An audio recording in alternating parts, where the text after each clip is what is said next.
미국에서 전기차 배터리로 자택에 사흘치 전기를 공급할 수 있는 일대 변혁이 시작돼 관심을 끌고 있습니다. 조 바이든 대통령이 연두교소에서 월 35달러로 제한하는 인슐린 가격 방안을 미국민 전체로 확대하고 오바마 케어 정부 보조를 영구화시키자고 제안했습니다. 미국의 무역 적자가 9,481억 달러로 신기록을 갱신한 가운데 한국에 대한 적자도 439억 달러로 급증한 것으로 나타났습니다. 글로벌 파마의 인공 눈물 에리즈 케어를 사용한 1명이 숨지고 5명이 실명해 비상이 걸렸습니다. 제이슨 미아레스 버지니아주 법무장관과 해롤드 변 노동산업부 국장이 아시안 커뮤니티에 대한 차별을 논의하기 위해 타운홀 미팅을 개최했습니다. 여러분 안녕하십니까? 워싱턴 뉴스 투데이입니다. 미국에서 전기차의 배터리로 변환 시스템을 통해 자택에 사흘치 전기를 공급할 수 있는 일대 변혁이 시작돼 큰 관심을 끌고 있습니다. 전기차를 구입하고 충전과 송전을 양방향으로 가능케 해주는 변환 시스템을 설치하면 집집마다 발전기 역할을 해서 단전 시 사흘치 전기를 공급해 생활할 수 있는 새 에너지 체계가 급속 확산되고 있습니다. 안혜린 기자가 보도합니다.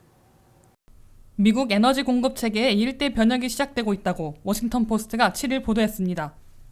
일대 변혁을 일으키기 시작한 새로운 에너지 체계는 전기차 배터리로 충전과 송전을 양방향으로 할 수 있는 소형 변환 시스템을 설치하면 집집마다 단전 시에도 사흘치 전기를 공급해 일상생활을 할 수 있게 해주는 획기적인 시스템으로 나타났습니다. 이 시스템은 현재 양방향 변환 시스템까지 제공하고 있는 포드 자동차의 인기 있는 전기차 경트럭 F150 라이트닝을 예로 들고 있습니다. 포드의 F150은 56,000달러에 구입할 수 있는데 미국의 평균 세차 가격이 5만 달러인데 비해 그리 비싼 가격은 아닌 것으로 간주되고 있습니다. 이와 함께 자신의 집에 전기차 배터리를 충전도 할 수 있고 전기차 배터리에서 집에 전기를 송전도 동시에 할 수 있는 양방향 전력 변환, 즉 인버터 시스템을 설치합니다. 인버터 시스템을 설치하는 데에는 대략 5,000달러가 든다고 워싱턴 포스트는 전했습니다. 이때 집 지붕에 태양열 수지 패널을 설치해 놓은 가정이라면 태양열 전기를 저장해 놓고 있다가 아무 때나 사용할 수도 있습니다.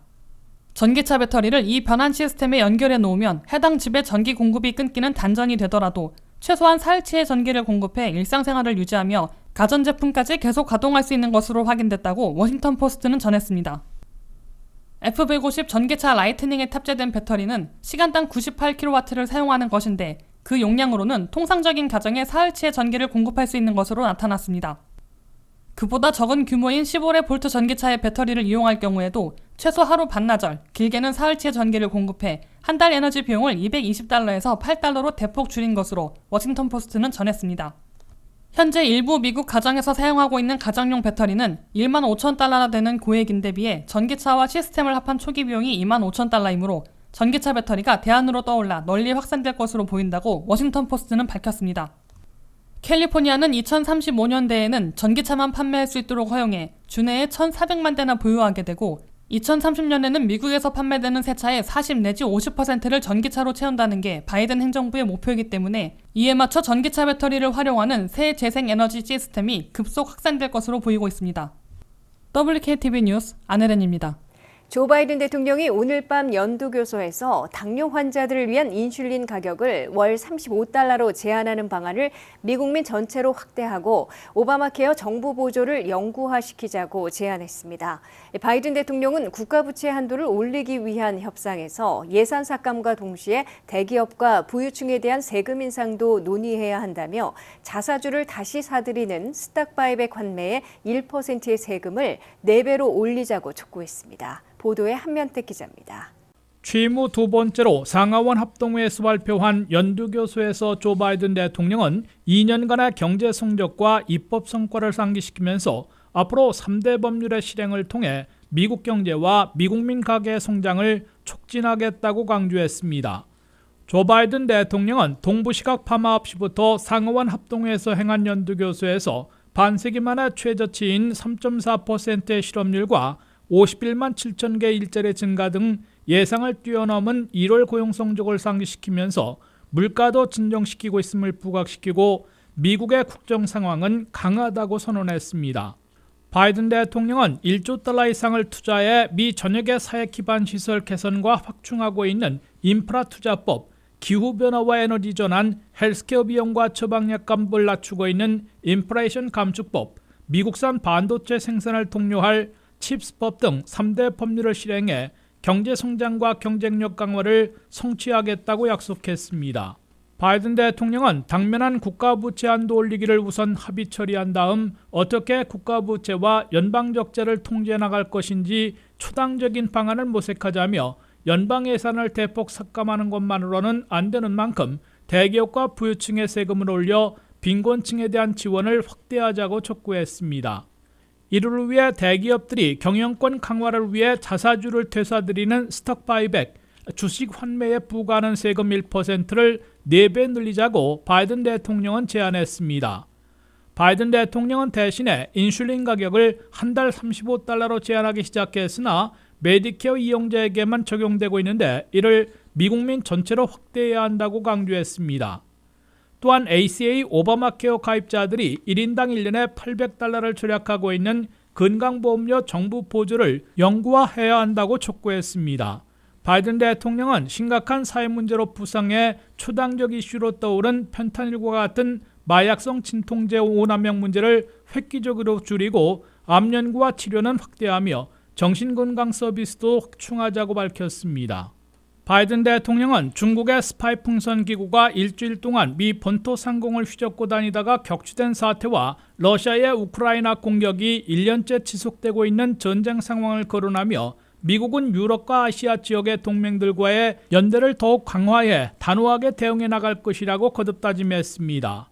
바이든 대통령은 연두교수로서는 2번째이고 취임 첫해 국정연설까지 포함하면 3번째 대국민 대의회 연설이었지만 올해에는 연방하원을 공화당에게 빼앗겨 달라진 정치 환경과 분위기, 도전 과제들에 직면해 있는 것으로 간주되고 있습니다.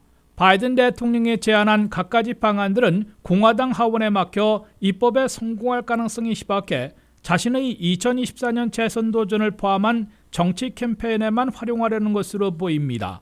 WKTV 뉴스 한면택입니다. 미국의 무역 적자가 2022년 한 해 9,481억 달러로 신기록을 갱신한 가운데 한국에 대한 적자도 439억 달러로 전년보다 150억 달러나 급증한 것으로 나타났습니다. 미국은 역시 중국과의 교역에서 불균형이 심화돼 지난해 3,829억 달러의 적자를 기록해 300억 달러나 늘어난 것으로 집계됐습니다. 미국이 2022년 한 해 상품과 서비스 교육에서 기록적인 적자로 신기록을 갈아치웠습니다. 미국은 2022년 한 해 무역 적자가 9,481억 달러를 기록했다고 미 상무부가 발표했습니다. 미국의 2022년 연간 무역 적자는 전년에 비해 12.2% 또 늘어난 것으로 최고치를 경신한 것입니다. 미국은 역시 중국에 대한 무역 적자가 지난 한 해 3,829억 달러를 기록해 전년보다 294억 달러 더 늘어났고 전체에서 40%나 차지했습니다. 미국은 한국과의 교역에서 지난 한 해 439억 달러의 적자를 기록했습니다. 이는 국가별 순위에서 10번째 많은 국가로 기록된 것이어서 전년보다 한 단계 올라섰습니다. 또 대한 무역 적자는 2021년 289억 달러였기 때문에 1년 만에 150억 달러 늘어난 것으로 계산됐습니다. 미국은 2022년 한 해 한국과의 상품 교역에서 1,153억 3,800만 달러어치를 수입한 반면 714억 7천만 달러어치를 수출해 438억 6,800만 달러의 적자를 기록했습니다. 이는 역으로 한국이 대미 무역에서 2022년 한 해 전년보다 150억 달러나 늘어난 439억 달러의 흑자를 본 것으로 미국 정부는 집계했습니다. 미국은 2022년에 중국에 이어 2위는 이오와의 교역에서 2,039억 달러의 적자를 기록했습니다. 3위는 멕시코로 1,306억 달러, 4위는 베트남으로 1,161억 달러, 5위는 캐나다로 816억 달러의 적자를 봤습니다.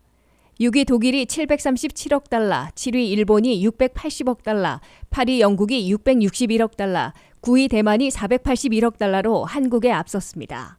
미국 정부는 상품과 서비스 교역에서 2022년 한 해 기록적인 적자를 봤으나 값싼 상품의 수입 증가로 공급난을 해소하면서 물가를 진정시키고 나아가 미국 경제가 침체에 빠지지 않고 성장세를 유지하는 데 도움을 받은 것으로 분석하고 있습니다.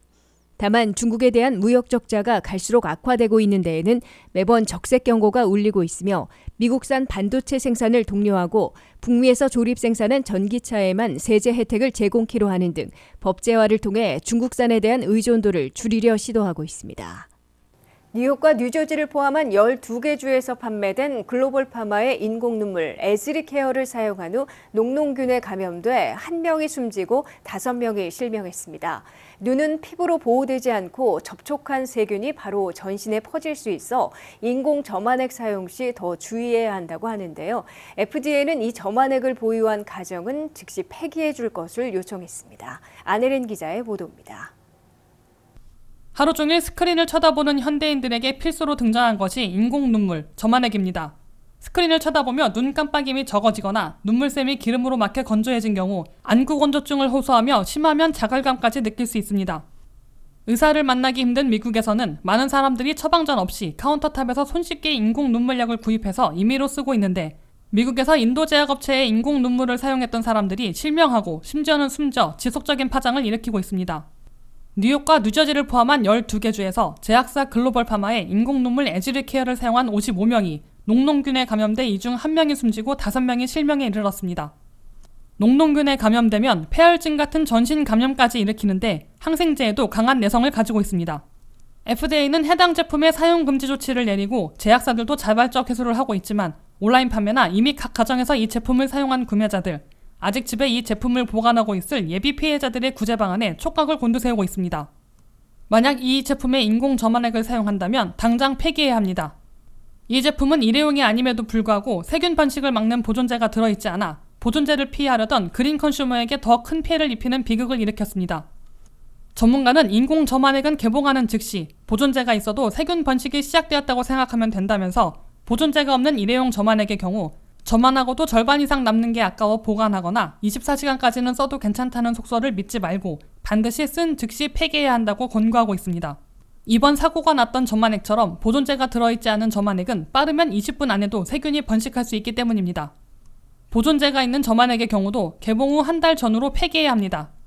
따라서 큰 용량의 점안액을 사서 오래 쓰는 것보다 적은 용량을 한 달씩 쓰는 것이 좋습니다. 여러 사람이 돌려 쓰거나 권장량보다 초과해서 인공눈물을 넣는 것도 삼가야 합니다. 만약 인공눈물을 써도 수일 내에 눈의 불편함이 전혀 개선되지 않는다면 반드시 안과 전문의와 상담할 것을 전문가들은 권고했습니다. WKTV 뉴스 안혜련입니다. 제이슨 미아레스 버지니아주 법무장관과 해롤드 변 버지니아 노동산업부 국장이 아시안 커뮤니티에 대한 차별을 논의하기 위해 타운홀 미팅을 개최했습니다. 다양한 인종의 시민들이 참여한 이번 타운홀 미팅에서는 인종차별, 입학 절차, 한인 증오범죄에 대한 질의응답 시간을 가지며 소통하는 시간을 가졌습니다. 장서율 기자가 보도합니다. 2023년 2월 6일 한인 커뮤니티 센터에서 버지니아주 법무장관 제이슨 미아레즈와 버지니아 노동산업부 국장 해롤드 변이 아시아 커뮤니티에 대한 차별을 논의하기 위해 타운홀 미팅을 가졌습니다. 버지니아 노동산업부 국장 해롤드 변이 이번 타운홀 미팅의 사회와 통역을 맡았습니다. 한인 커뮤니티 센터에서 열렸지만 사회 문제를 반영하듯 이번 타운홀 미팅은 다양한 인종의 청중들로 가득했습니다. 이날 군중의 수호자로 자처한 버지니아 법무장관 제이슨 미아레즈는 시종일관 단호한 톤으로 평등한 사회를 강조했습니다. 이민자 출신의 첫 법무장관인 미아레스 법무장관은 이민자로 살아온 자신의 어린 시절을 언급하며 인종 간의 불평등한 사항들에 대해 가슴 아픈 일이라며 교육에 대해 관심이 많은 아시아 커뮤니티에 깊은 공감을 표했습니다. 청중들은 다양한 질문을 하며 제이슨 미아레즈 법무장관과 소통하는 시간을 가졌습니다. 질문 중엔 아시아 혐오 범죄, 입학 절차에 대한 지침, 인종차별 등의 문제가 주를 이루었습니다. 미아레스 장관은 아시아 증오 범죄에 대해선 가해자의 엄격한 책임을 물을 것이며 학부모들이 자녀의 귀가에 더욱 신경을 쓰길 권고하며 모든 사람은 존중받아야 할 권리가 있다고 답했습니다. 토마스 제퍼슨 자녀를 둔 학부모와 재학생이 타운홀 미팅에 참여함으로써 최근 화제가 되고 있는 토마스 제퍼슨 고등학교 입학 논란에 관한 질문도 쏟아졌습니다. 토마스 제퍼슨 고등학교 입학처가 형평성 정책을 시작한 후 70%를 차지했던 아시아계 학생들의 수가 20% 감소했다고 알려진 바 있습니다. 미아레스는 이 조사를 토대로 최근 개정된 토마스 제퍼슨의 입학 정책을 인종차별과 연관시켰습니다. 미아레스는 평등이 동등한 기회를 의미한다면 동등한 기회를 믿고 평등이 동등한 결과를 강요받는 것은 건강한 다원주의 사회와는 정반대라며 공평한 시스템이 만들어져야 한다며 더욱 신경 쓸 문제라고 밝혔습니다. 미아레스 장관은 일어나는 많은 문제들은 소통을 통해 오해를 풀어야 하는 것이 먼저이지만 경청을 하는 것이 중요하다며 자신을 사람들의 수호자라고 부르며 국민들에게 언제든 자신에게 적극적으로 의견을 내어주길 부탁했습니다. WKTV 뉴스 장서율입니다. 이상으로 워싱턴 뉴스투데이를 마치겠습니다. 시청해주신 여러분 고맙습니다.